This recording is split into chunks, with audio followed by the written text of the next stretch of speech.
Nós vamos falar, a partir de agora, e eu peço que você preste muita, mas muita atenção mesmo, sobre uma das cartas mais profundas,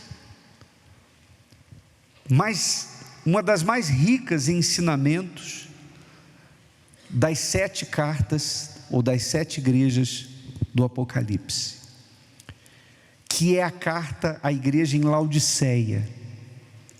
Ela é rica em detalhes, embora a gente está se concentrando mais sempre no final, quando fala da promessa ao vencedor. Nós estamos nas noites dos vencedores, mas não há como a gente não enxergar os detalhes que há nas entrelinhas de cada versículo dessa carta. Se você tem a Bíblia, abra em Apocalipse capítulo 3, versículo 14. Apocalipse capítulo 3, versículo 14.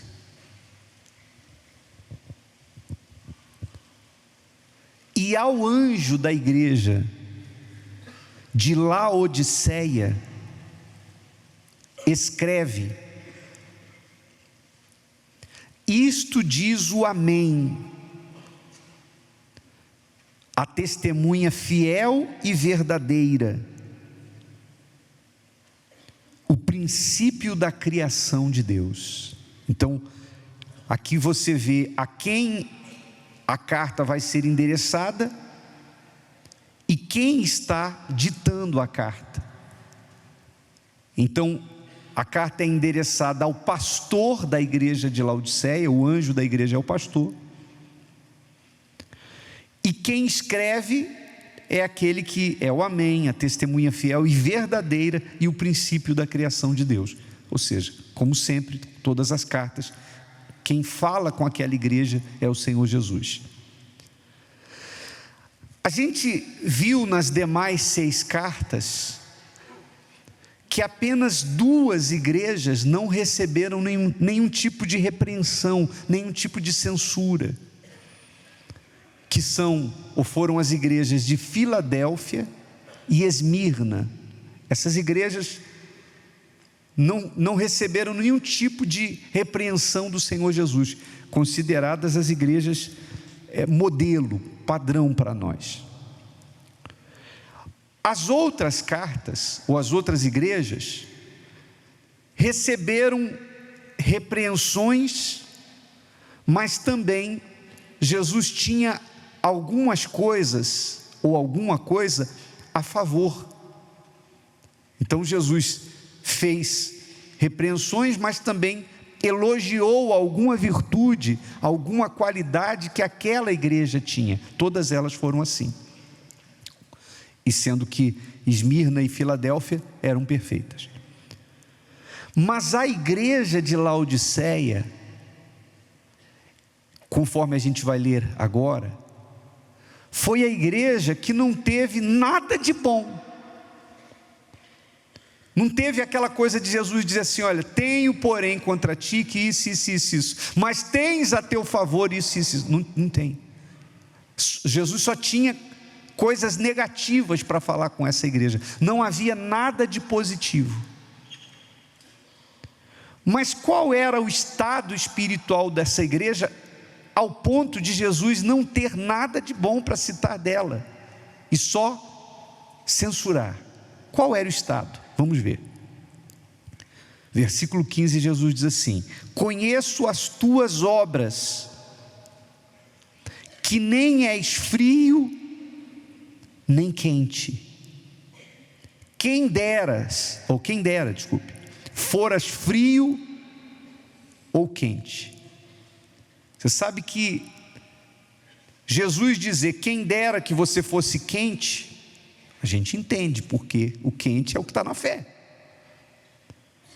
Mas ele fala assim: quem dera foras frio. Ou seja, frio ou quente. Por que o quente a gente sabe que está certo, mas por que ele fala também quem dera foras frio? O versículo seguinte explica: assim, porque és morno e não és frio nem quente, vomitar-te-ei da minha boca. Ou seja,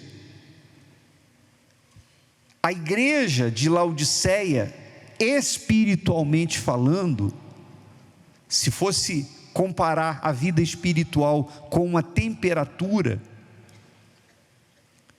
ela não era fria, não era uma igreja fria, gelada, mas também não era quente. Mas Jesus até chega ao ponto de dizer que preferia que fosse fria do que o estado de mornidão.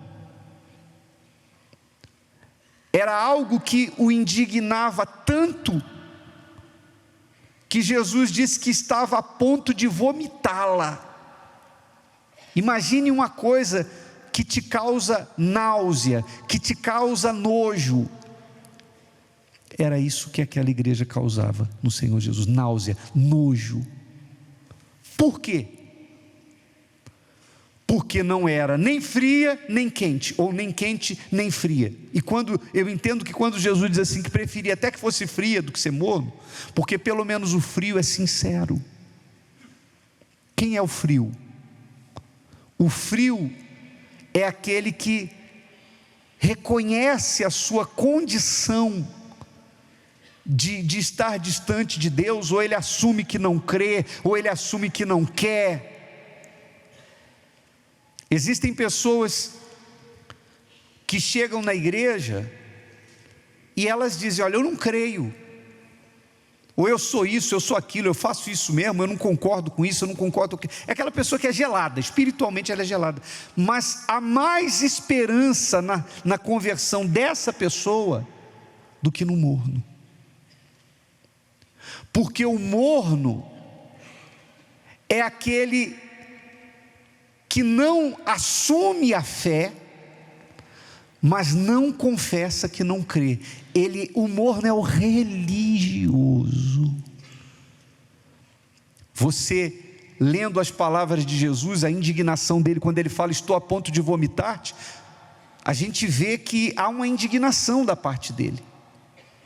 E essa indignação lembra muito o comportamento de Jesus, ou a reação de Jesus, quando ele se deparava com os fariseus, com os escribas. Porque os fariseus e escribas eram profundos conhecedores das Escrituras Sagradas. Os fariseus porque estudavam a Bíblia, decoravam a Bíblia. Os escribas porque escreviam os textos sagrados. Não existia gráfica, eles copiavam a Bíblia.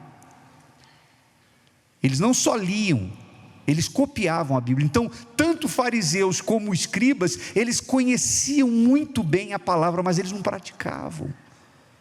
Mas também não assumiam que eram incrédulos. Por isso você vê Jesus encontrando com pessoas que cometiam coisas graves, e Jesus sendo compassivo, sendo misericordioso, como foi com a mulher adúltera, que queriam apedrejar, e Jesus foi lá e não permitiu que fizessem aquilo. Como foi com Zaqueu. Jesus entrou na casa de Zaqueu, e Zaqueu era um coletor de impostos, um publicano, e era corrupto. Aliás, a Bíblia diz que ele era o maior dos ladrões entre os publicanos. Mas quando Jesus entrou na casa de Zaqueu, Jesus foi compassivo com Zaqueu. Jesus disse: me convém que fique em tua casa. E quando Zaqueu manifestou arrependimento, na mesma hora Jesus disse: hoje houve salvação nessa casa.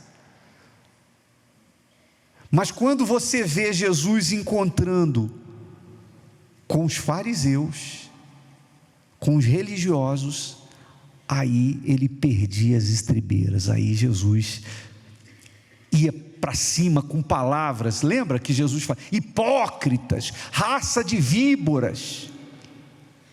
Jesus chamava filhos do diabo. Vocês dizem que são filhos de Abraão, vocês são filhos do diabo. Jesus não media palavras com os escribas e fariseus, porque é a mornidão. A mornidão faz com que a pessoa não fique nem de um lado nem do outro. Ela, sabe, é meio termo, é aquela pessoa que não se define. E traduzindo isso para hoje, o que é isso hoje? É aquela pessoa que, sabe, está na igreja, toma conhecimento da palavra, não pratica, mas ela não assume a sua condição espiritual. Ela vive como se tudo fosse normal, como se tudo estivesse muito bem. Às vezes a pessoa está, sabe, há tanto tempo na igreja, não tem o Espírito Santo, mas ela fica apática, como se isso fosse normal. E se alguém conversar com ela e ouvi-la, ela demonstra fé. Mas por que o Espírito Santo não está dentro ainda? Porque você sabe que quando você recebe o batismo com o Espírito Santo, então ele passa a estar dentro de você. Se você não recebe o Espírito Santo, ele ainda está fora. É difícil, o que eu estou falando é difícil de entender? Jesus disse para os discípulos: olha, o Espírito Santo está convosco, mas estará em vós. Na época que Jesus ainda andava com os discípulos, eles não eram batizados com o Espírito Santo. Jesus falou: o Espírito Santo está convosco, mas estará em vós. Quer dizer, ele está junto de vocês porque Jesus tinha o Espírito Santo. Mas ele estava querendo dizer o seguinte: vai chegar o dia que ele vai estar dentro de vocês. Então, quando o Espírito Santo entra, a pessoa recebe batismo com o Espírito Santo, Jesus entrou. Se não receber o Espírito Santo, ele não está dentro. E a Bíblia, essa carta tem tudo a ver com isso, porque a gente vai ler mais adiante. No versículo 17 ele diz assim: como dizes, esse era o problema daquela igreja, rico sou e estou enriquecido. De fato, aquela igreja era uma igreja localizada numa cidade muito próspera, muito rica, então havia muita condição. Rico sou e estou enriquecido, e de nada tenho falta. Então esse era o pensamento da igreja, sabe, aquela a pior coisa, gente, não é você não ter. Pior do que não ter é você não ter e achar que tem, porque se você já acha que está tudo bem, você não se mexe. Eu estava ontem atendendo um rapaz, aliás, entrevistando um rapaz no programa, e ele estava falando de quando ele não tinha o Espírito Santo. E ele falou assim: bispo, eu chorava, eu orava, eu jejuava, tinha hora que eu não dobrava os joelhos não, eu deitava no chão. Eu deitava e dizia: por que o Senhor não veio sobre mim ainda? Por que eu não recebi o Espírito Santo? Então foi um período em que ele buscava, e Jesus diz: quem busca, encontra, quem bate a porta, abre, quem pede, recebe. Jesus disse: se vós que sois maus, falhos, sabem dar o melhor para os filhos de vocês, não dará o Senhor Jesus, o nosso Pai Celestial, o Espírito Santo a quem pedir? Mas só pede quem reconhece que não tem. Às vezes vem-nos um pensamento e a gente não pode julgar, mas quantas vezes eu posso abrir meu coração? Posso falar de bastidores? Coisas que às vezes a gente conversa com os nossos companheiros. Muitas vezes a gente fala assim: ó, quem não tem o Espírito Santo e quer receber, vem aqui na frente. E você tem milhares de pessoas na igreja e vem um tantinho assim na frente. A gente não pode julgar, mas às vezes eu fico assim: meu Deus, quem dera. Será que realmente todos que não vêm têm o Espírito Santo? Porque realmente, se a maioria tem o Espírito Santo, é batizada, selada pelo Espírito Santo, está quente, tem fogo dentro de si, então, mas será mesmo? Não sei, não posso julgar. Às vezes, quando a gente atende, às vezes pessoas antigas de igreja, a gente fica até assim, meu Deus, mas eu pensei que essa pessoa estava lá na frente já. Mas quando a pessoa fala dos conflitos que ela vive, a gente vê que está lá atrás. Mas quem somos nós para julgarmos? A gente está aqui jogando a semente, plantando. E o Espírito Santo é quem faz a obra. Mas pior do que não ter, é a pessoa não ter e ficar na mornidão. Ela não é nem barro, nem tijolo. Ela nem vai e nem fica. E fica naquele lenga-lenga, chove não molha. Quem está me entendendo faz assim. Isso que é duro. E se o Espírito Santo não vem, é porque Ele conhece cada um. Ele sabe. Não é Ele que fala em todas as cartas, conheço as tuas obras. Ele sabe tudo de nós. E vou dizer mais, em nenhum momento Ele exige de nós perfeição, porque alguém pode dizer, bispo, para eu receber o Espírito Santo eu tenho que ser perfeito? Se fosse assim, ninguém receberia, ninguém, porque ninguém é perfeito, perfeito é Ele. Mas Ele requer de nós sinceridade. Aqui ele começa a carta dizendo que Ele é o amém, a testemunha fiel e o quê? Verdadeira. Então Jesus não exige perfeição, mas Ele requer sinceridade, verdade. É quando a pessoa, sabe, tira a capa, tira a máscara e diz, eu sou isso aqui, eu sou isso aqui. Me fez lembrar agora de Jacó. Quando Jacó usurpou a bênção do irmão dele, de Esaú, vocês conhecem bem a história? Quando ele chegou perto de Isaac para receber a bênção, Isaac já estava cego com a idade. Isaac perguntou para ele, quem é você? E ele disse, sou teu filho o quê? Esaú, mas ele era Jacó. Ele disse, sou Esaú. Preparei aqui a comida que o senhor gosta para o senhor saborear. Mentiu. Era uma pessoa e se fez passar por outra. Aí você entende por que 20 anos depois, quando teve a luta entre Jacó e o anjo do Senhor lá no Val de Jaboque, e ele se agarrou com o anjo, não deixou o anjo sair. O anjo do Senhor perguntou para ele, como é teu nome? Eu pergunto, Deus precisa perguntar para você qual é o seu nome? Precisa perguntar para mim o meu nome? Ele nos conhece, conhece as tuas obras, sei quem você é. Mas aquela pergunta foi proposital. 20 anos atrás, quando foi perguntado quem você era, você mentiu. Então agora eu vou perguntar, como é que te chamas? Ele diz, eu sou Jacó. Aí Deus disse, não, agora você vai se transformar em Israel.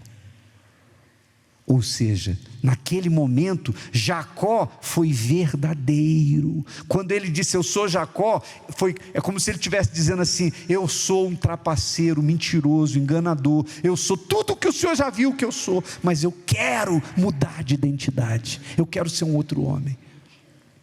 E é isso que Deus busca, que a pessoa tire a máscara, que a pessoa seja sincera. Mas a igreja de Laodiceia dizia, estamos ricos, estamos enriquecidos, não temos falta de nada. E aí olha o forte que Jesus fala em seguida. Não terminei não, volta lá. E não sabes que és um que, gente? É muito forte essa primeira palavra, hein? Lembra que eu falei que Jesus não passou cera, não mediu palavras?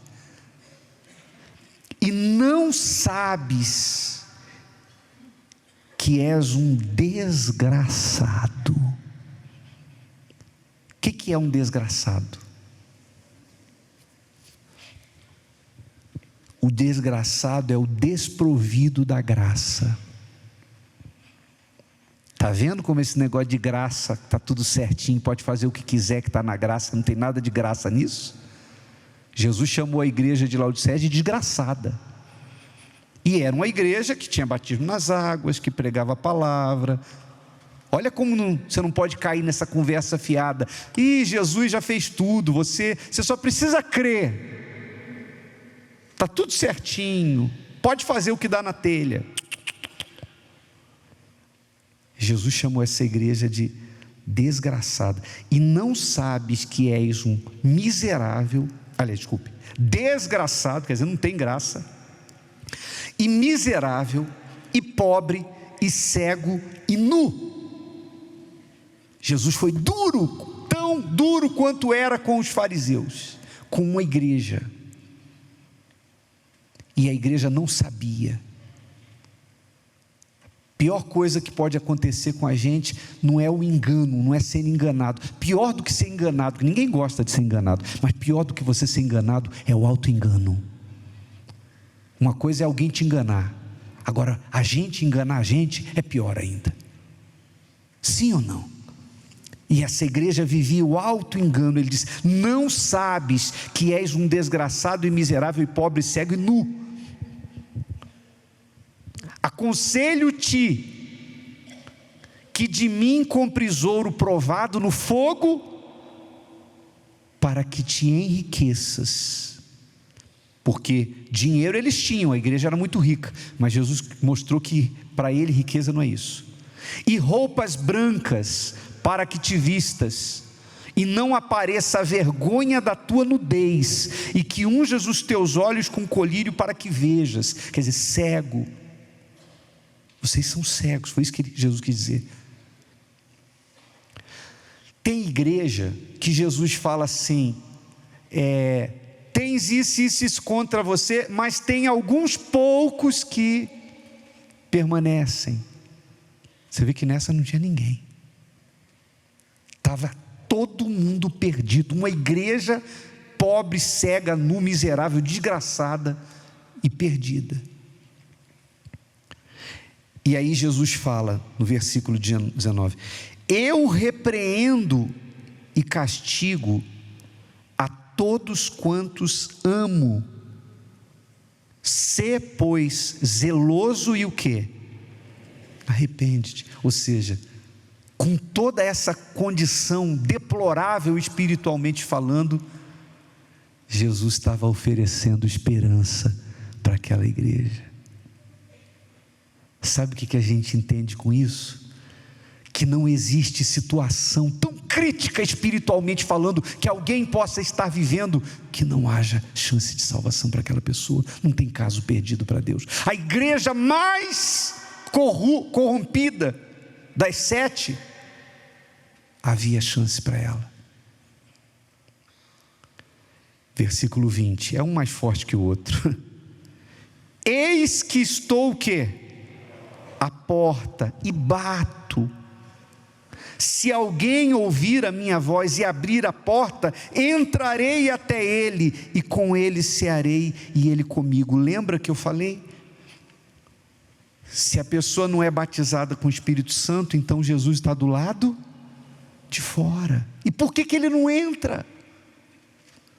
Ora, ele não entra não é por falta de querer entrar, mas é porque quem ele está buscando não está abrindo a porta, não está permitindo, e de repente está em nome de um orgulho, sabe, mantendo as aparências, não assume que não crê, mas também não é quente, e vive na mornidão, e a pessoa vive, aqui a Bíblia não detalha os pecados dessa igreja, tem outras igrejas que Jesus fala com detalhes o que a igreja fazia de errado, aqui ele não fala. Ele fala que conhece as obras, mas ele cita essa característica de não ser quente nem fria.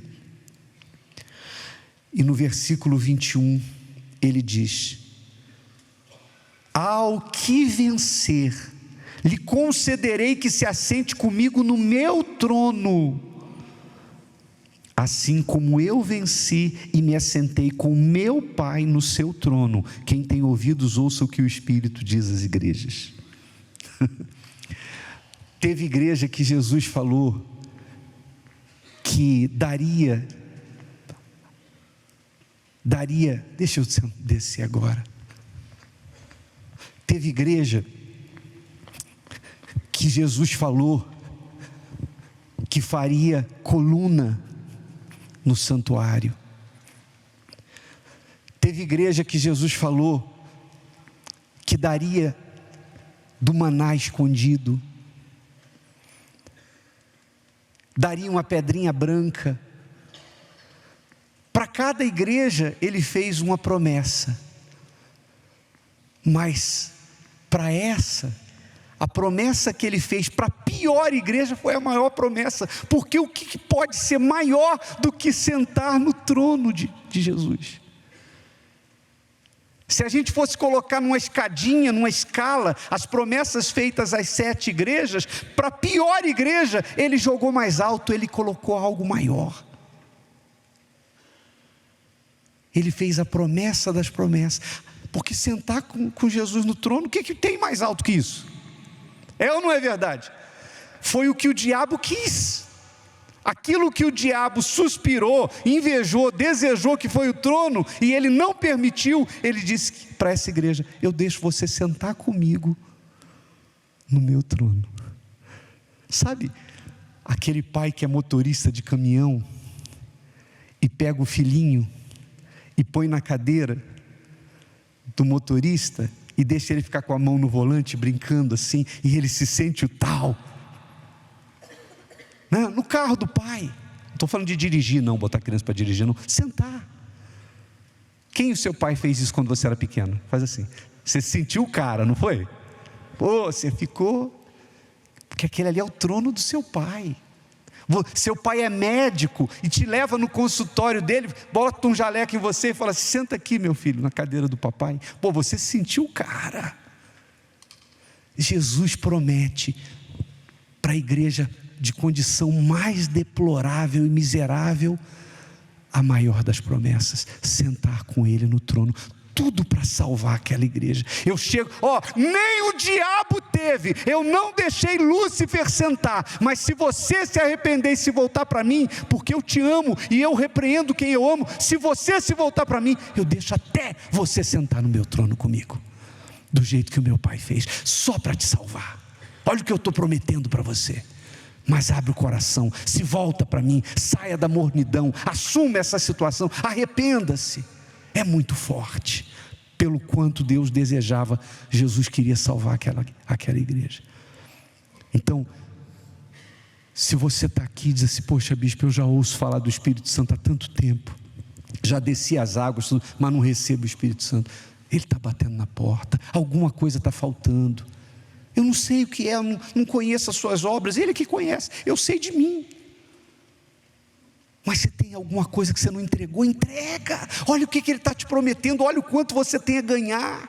Entrega essa mágoa, perdoa. Você que de repente não abre mão você não perdoa quem te ofendeu. De repente é uma pessoa que você não tira o coração, é um pecado que você não abre mão, mas até quando? É hoje, é agora, é essa noite. Ele está aí, Ele está aqui, mas Ele quer estar dentro. Nessa igreja Ele estava do lado de fora. E quem garante que não tinha gente lá dizendo: estamos na graça, estamos na graça. E Jesus dizendo: desgraçado. Você sabe que o diabo quer colar isso na gente, né? Vocês já viram sexta-feira quando manifesta demônio aqui? Uma das primeiras palavras que demônio diz quando a gente vai libertar uma pessoa é olhar para a gente e dizer o quê? Desgraçado. Porque ele quer que a gente não tenha a graça de Deus, que ele é desgraçado, nós não.